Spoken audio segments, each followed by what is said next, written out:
په دنیا کې انسانیت بالکل ختم شوی دی. هغه پلار چې د خپلو اولادونو لپاره هر څه کوي، خپل ماشومان رالویوي، غټوي، خواري، تکلیفونه پر ځان وړي، خو نن هغه بې وفا اولاد، هغه کمزوري اولاد، 3 زامنو نن خپل پلار په کراچي ناظم آباد کې وژلی دی، او دغه د جسد دی چې دی په بورې کې وړي.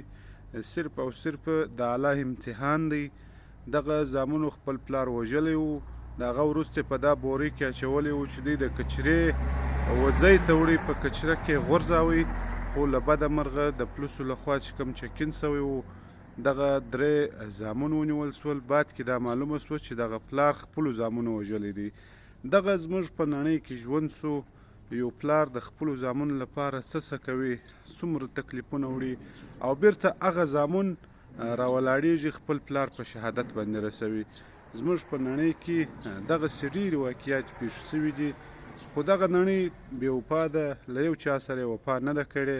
نن خپلو زامنو پلار په مدرسه کې په شهادت رسولی. وجه یې دا ده د معلوماتو مطابق چې دغه زامنو ته پلار ویل چې تاسو تعلیم وکئ، مدرسه او درس وایست. دغه زامنو مدرسه او درس نه ویل، بیکاره ګرځېدل. بیا پلار دا ورته ویلي و چې تاسو خپل کلي ته ولاړ سئ، هلته خواري او محنت شروع کړئ چې تاسو سبقان نه وایست.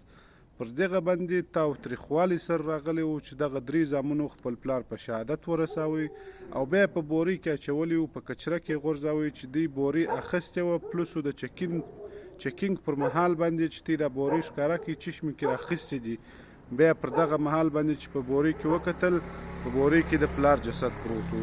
نو دغه زموږ د نړۍ حالات دي. دنیا دومره بې وفا ده چې خپل اولاد سړي ته په ښه نه ورځي.